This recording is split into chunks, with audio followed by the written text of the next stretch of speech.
La forêt de Moulières a revêtu son léger manteau blanc, et les arbres laissent entreapercevoir leurs squelettes.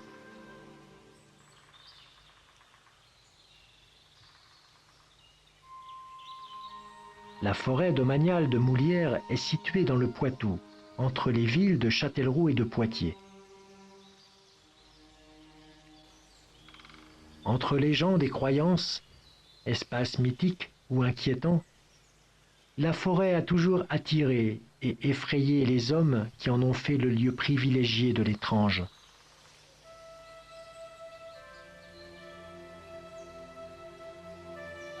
Lorsque l'on se balade en forêt de Moulières, on est surpris par le quadrillage des sentiers qui semblent tirés au cordeau. La forêt de Moulières fait partie d'un ensemble boisé de plus de 6000 hectares, dont 4176 en forêt domaniale. Elle est un véritable poumon vert pour les habitants de la région.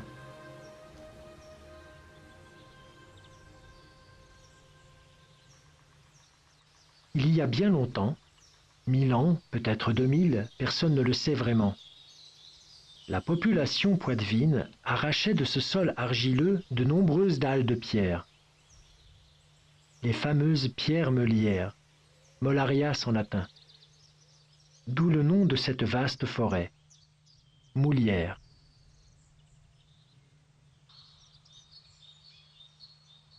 Leur exploitation aurait des origines très anciennes.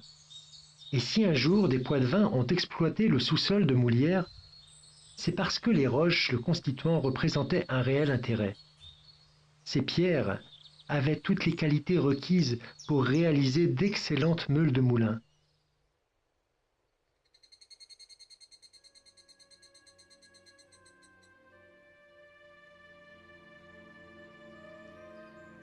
Conséquence de l'extraction des pierres meulières, des milliers de trous plus ou moins grands et plus ou moins profonds. Ils sont devenus au fil du temps de petites mares. Plus de 3000 ont été recensés sur la réserve naturelle du Pinail.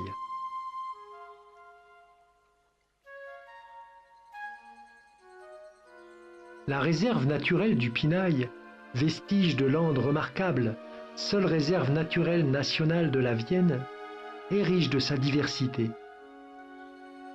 Dans ce lieu fascinant et quelque peu mystérieux, se développe une faune et une flore exceptionnelles. Plus de 450 espèces de plantes ont été recensées, dont 4 espèces carnivores.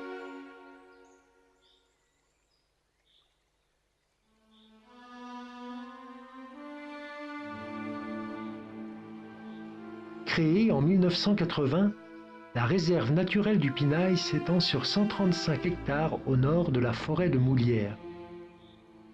Elle est gérée par l'association Gérépi, qui signifie Gestion Réserve Pinail.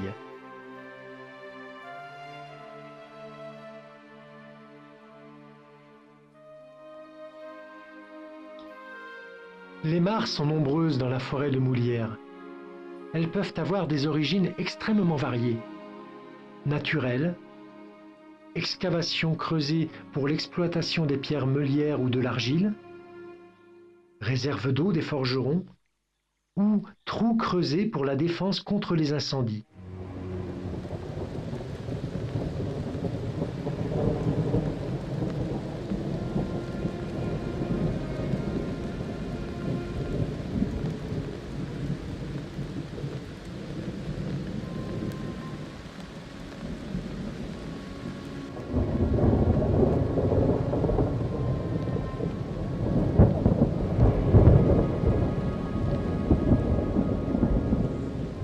Une certaine mare garde la trace toponymique du plus fascinant de nos prédateurs, ayant fréquenté la forêt de Moulières jusqu'au début du siècle dernier. La mare de Japlou.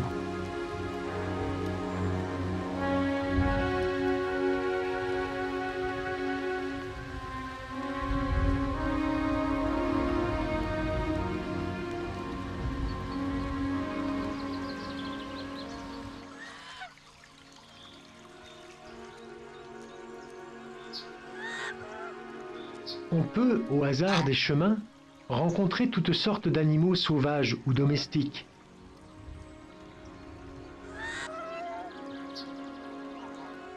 Ici, nous sommes sur un parc privé qui se trouve au cœur de la forêt.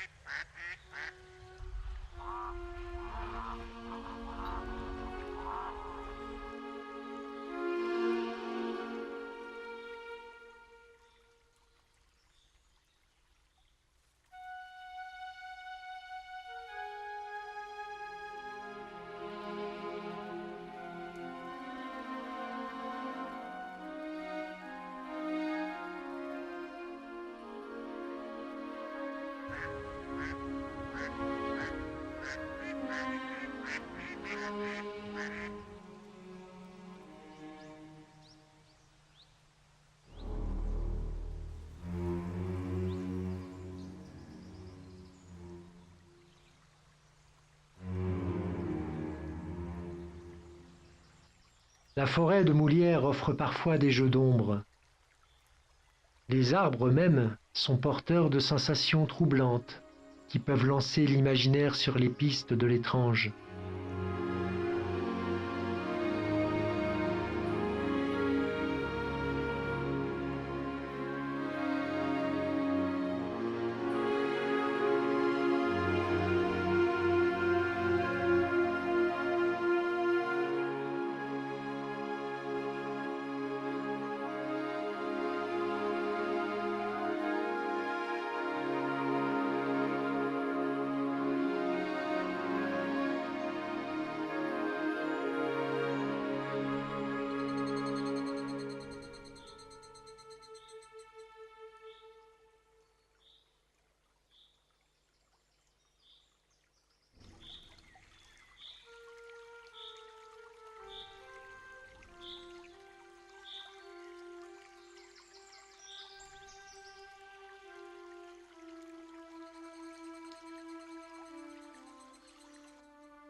Les trous d'eau réalisés pour la défense contre les incendies présentent parfois un réel intérêt pour la vie.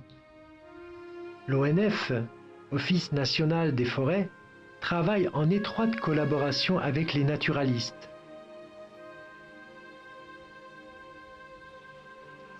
Des pentes douces ont été réalisées et les abords ont été dégagés. Ceci permet aux batraciens, oiseaux et mammifères d'accéder facilement aux plans d'eau.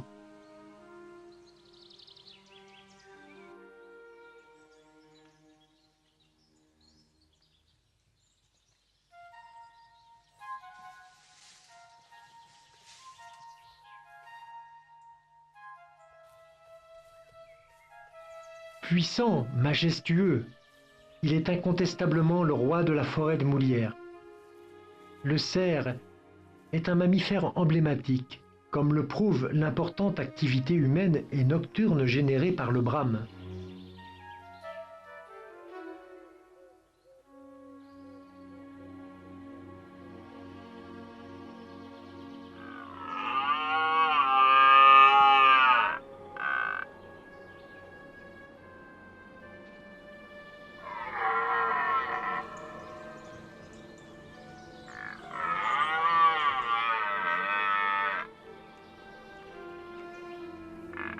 La forêt est peuplée de nombreuses espèces animales.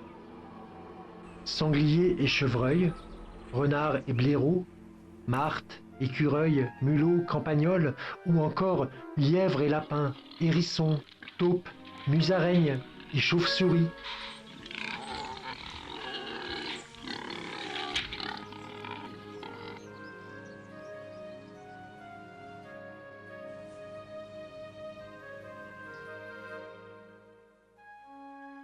Avec l'arrivée du printemps, quand le soleil se fait de plus en plus chaud, le lézard vert lézarde au soleil.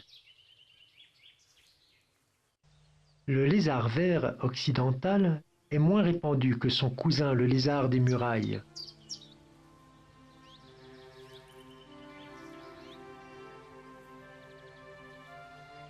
Le lézard vert qui atteint 30 cm, voire exceptionnellement 40 cm, porte bien la couleur de son nom, allant même à la saison des amours jusqu'à bleuter sa gorge.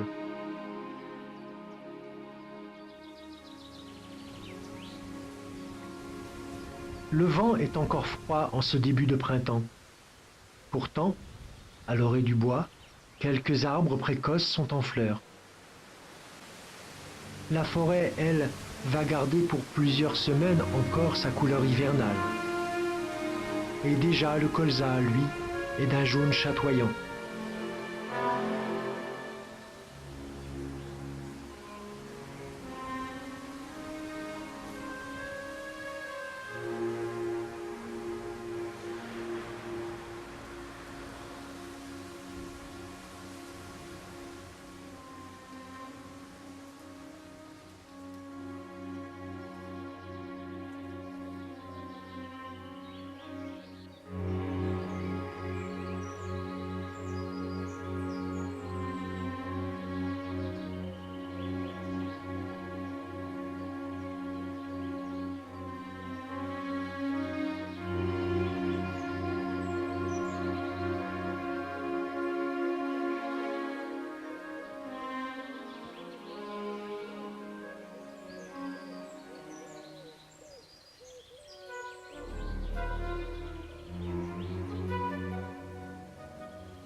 L'asphodèle est une des premières fleurs à s'épanouir dans le printemps forestier.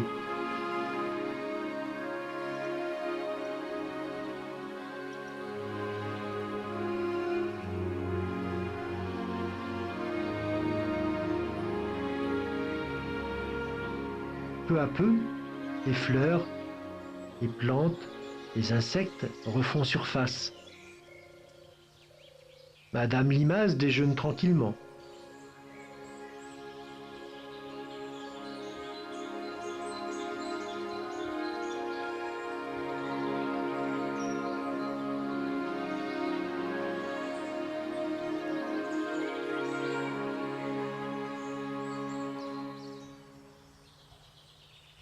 La vie revient tout doucement sur la forêt de Moulières. La végétation se verdit, les couleurs sont de plus en plus belles.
Le Grand Soubi est un gouffre situé dans le centre-ouest de la forêt de Moulières.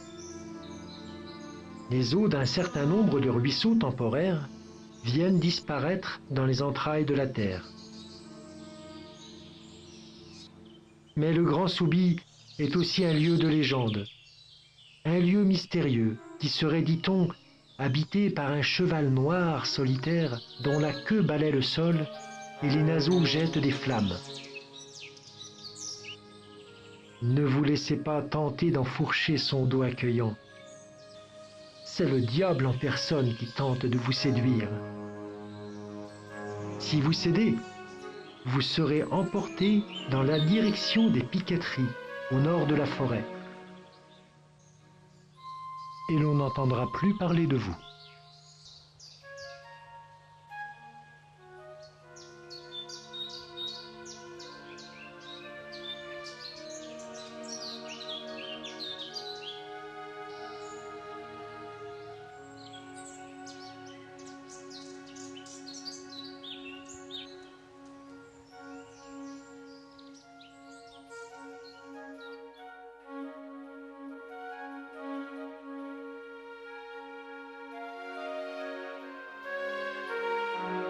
Ces sarcophages sont les restes d'une nécropole mérovingienne découverte en 1871 à l'occasion de travaux forestiers. S'agit-il, comme on l'entend parfois, des victimes d'une épidémie de peste, d'actes de barbarie ou de faits de guerre?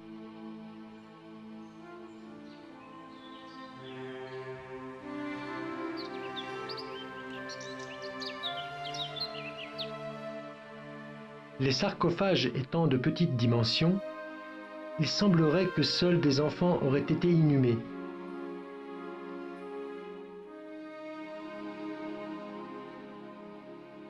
On peut encore en voir quelques-uns, au milieu des grands chênes qui veillent sur ce lieu de sépulture, très émouvant. En cette belle journée d'été vers 1735, date inscrite dans la pierre, la petite Claire, qui n'avait qu'une douzaine d'années, faisait paître ses brebis sous les arbres de la forêt. Elle entendit dans le lointain des aboiements de chiens qui semblaient se rapprocher. Claire, prise de panique, se mit à courir. Rattrapée par la meute hurlante, elle fut dévorée malgré l'intervention du Seigneur averti par les cris. Ce dernier, avec l'aide de 3 bûcherons présents, tombèrent d'accord pour enterrer la fillette sur le champ. Le lendemain de la Toussaint, on mit en place sur la tombe de Claire une grande dalle de pierre. On l'appellerait désormais la tombe à l'enfant. Plus tard, la tombe à l'enfant serait devenue un lieu de pèlerinage pour les enfants malades, ce que semblent attester les nombreuses croix gravées en forme d'ex-voto.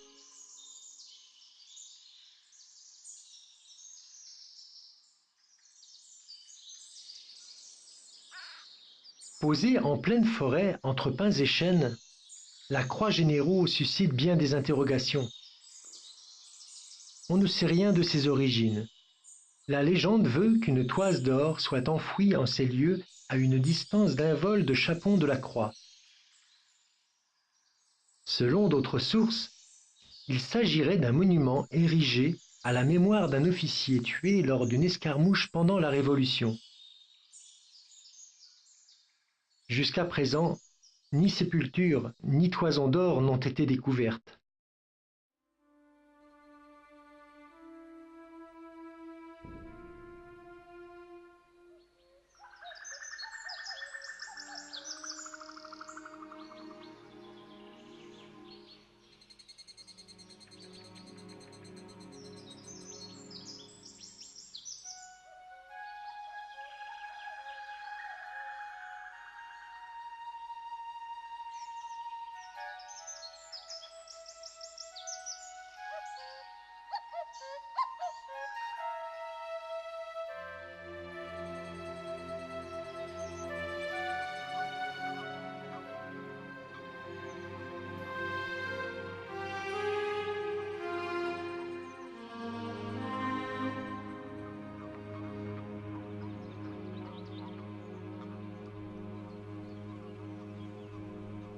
Autrefois, les conditions de travail étaient particulièrement difficiles et rudes sur le pinail.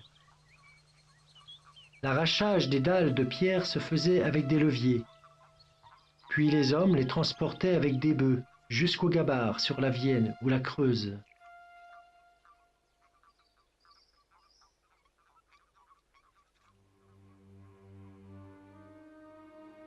Les carriers exploitaient la végétation pour améliorer leurs conditions de travail.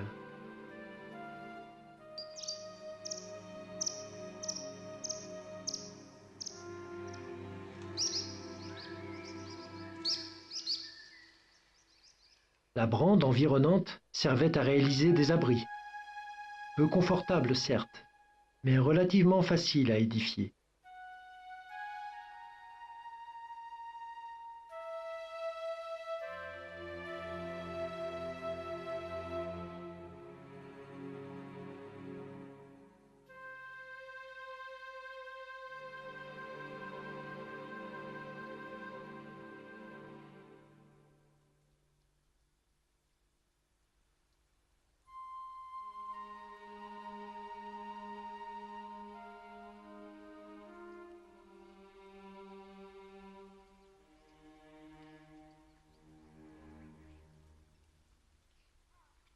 Ces cabanes de brande servaient particulièrement d'abri agricole et pour les troupeaux. Les huttes que l'on peut voir de nos jours ont été construites par l'association Gérépi. Elles donnent une idée de celles qui devaient s'élever sur les terres de brande de la région.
De nombreuses espèces d'amphibiens sont présentes sur la réserve du Pinail.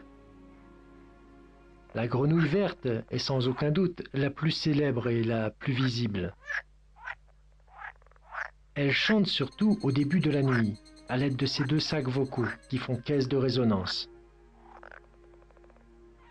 La grenouille verte pond des milliers d'œufs entre les mois de mai et juin. Elle les dépose au beau milieu d'une mare par petits paquets semblables à de la gelée. Une semaine plus tard, sortent les têtards.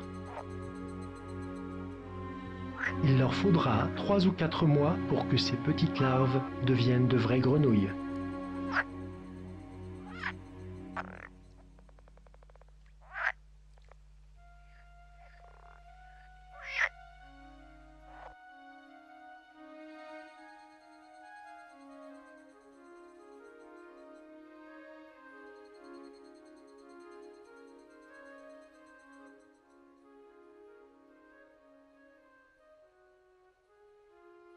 Moulières est un petit paradis pour les libellules.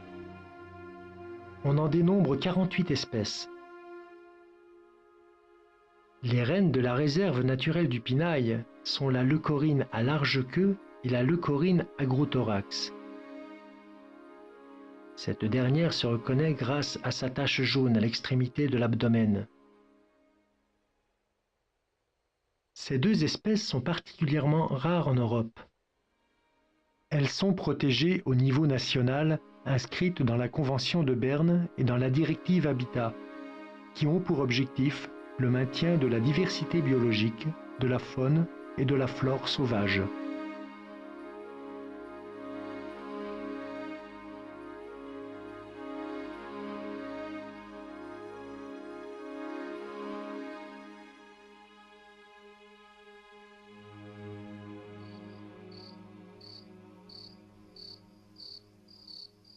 On peut être étonné en découvrant qu'une ligne électrique haute tension traverse la réserve naturelle du sud au nord. Il n'en est rien. En fait, cette ligne marque la limite ouest de la réserve. La lande, se trouvant de l'autre côté de la ligne, est cependant gérée par l'association GEREPI, avec l'aval de l'ONF.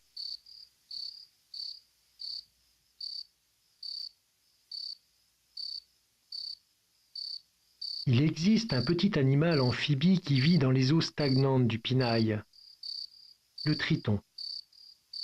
Le triton palmé est le plus petit triton de France. Il mesure de 6 à 7 cm. Il est aussi le plus répandu. Le triton crêté fait partie des plus grands de la famille puisqu'il peut atteindre 16 cm.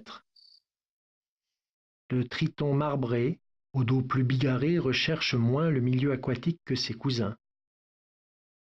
Il s'hybride parfois avec le triton crêté pour donner le triton de Blasius. Peu à peu, le soleil se couche sur le Pinail. Il nous donne un merveilleux spectacle de couleurs. Bientôt, il laissera sa place à la lune.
Pendant près de 3 siècles, le peuple poitevin s'est servi des brandes du Pinail de différentes manières. En y faisant paître ses troupeaux et en la brûlant périodiquement pour favoriser la repousse des graminées, en la coupant pour alimenter les fours à tuiles et fours à pain, ou en l'utilisant comme couverture sur les hangars agricoles. Aujourd'hui, l'association GEREPI et l'ONF s'est inspirée de ces anciens usages pour contrôler la hauteur de la brande.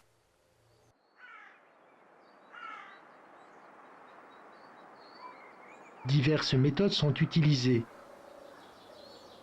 La coupe et exportation manuelle, le brûlis dirigé, le pâturage uniquement sur la réserve naturelle, le broyage, ensilage puis compostage du broyat.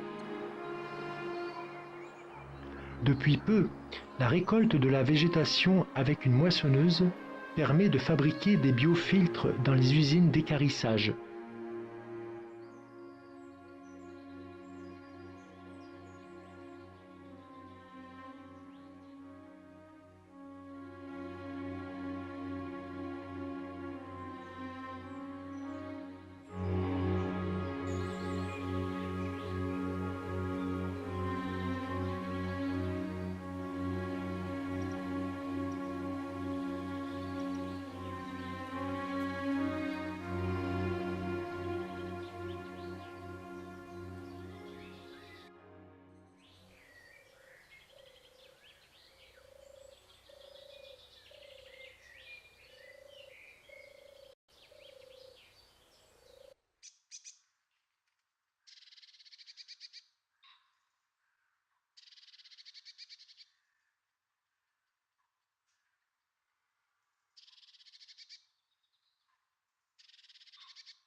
Sous un soleil de plomb, seul le vent se fait entendre dans les branches des arbres.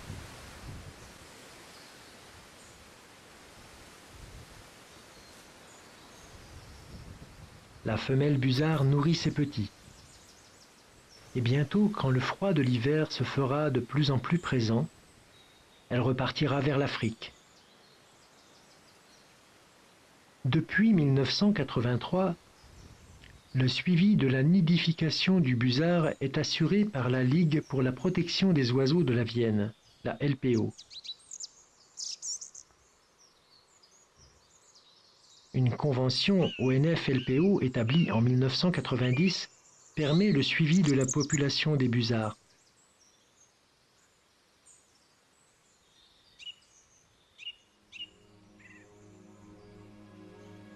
Deux espèces de busards gris, rapaces ainsi baptisés parce que les mâles sont d'un beau gris clair, vivent en forêt de Moulières.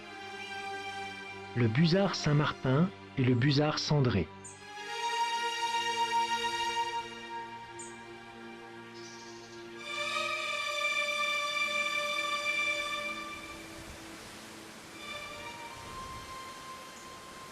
Dans le cadre de la directive Habitat, des réseaux de zones protégées baptisés Réseau Natura 2000 ont été mis en place. La forêt domaniale de Moulières plus une petite partie des forêts du Défend et de Chittré en font partie.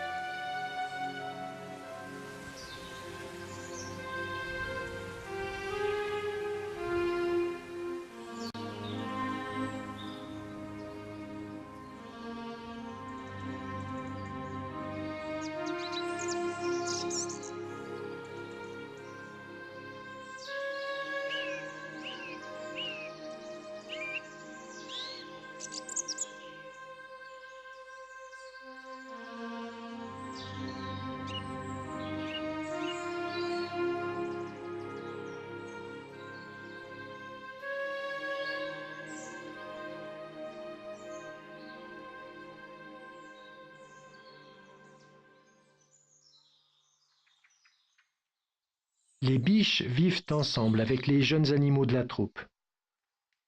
En dehors de la période d'accouplement, les mâles vivent à l'écart. Ils perdent leur bois chaque année au mois de mars, voire février pour les plus âgés. Les bois repoussent très vite et sont complètement régénérés en 2 ou 3 mois.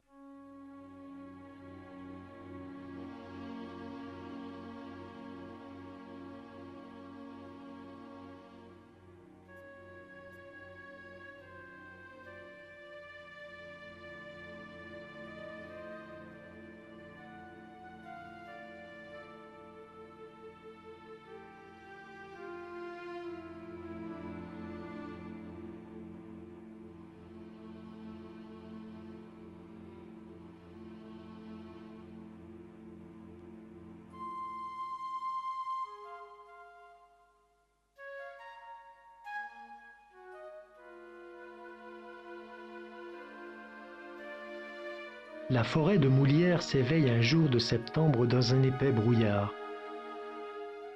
Les animaux en profitent pour rester à découvert. C'est le début de l'automne. Peu à peu, les feuilles des arbres se rouillent et tombent.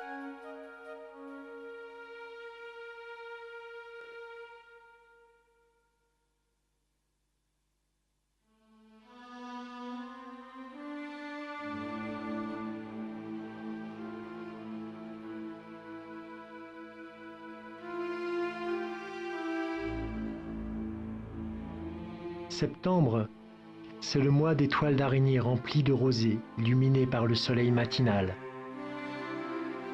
Mais attention, une fois terminées, elles sont prêtes à remplir leur rôle de piège.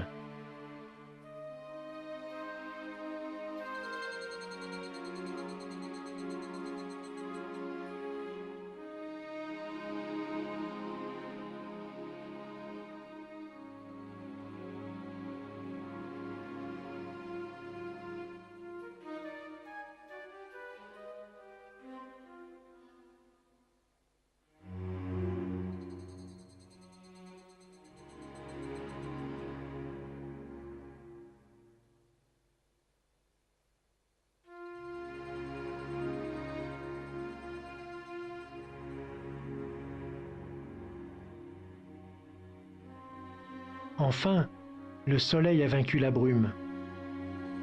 Sur le Pinail, en début d'après-midi, tout est calme.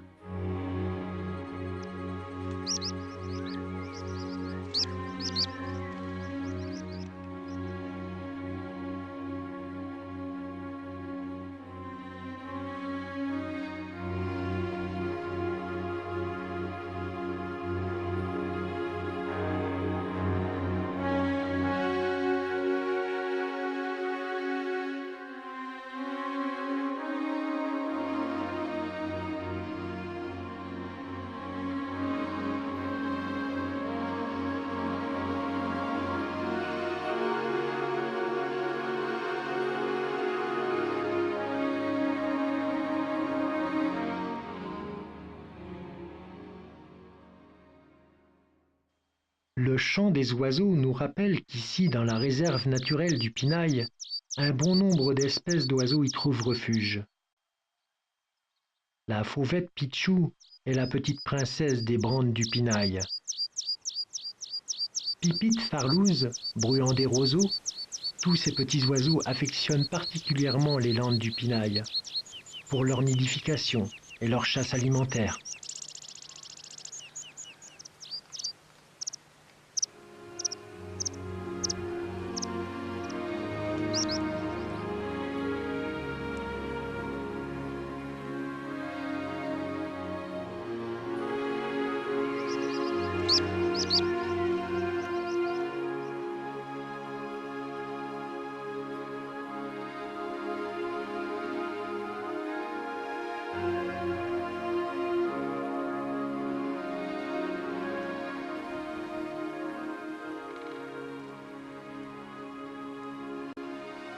Les belles couleurs de l'automne ont disparu. L'hiver est de retour. Et, sous une fine couche de neige, dorment les bourgeons, ainsi que le hérisson, l'écureuil et le lézard.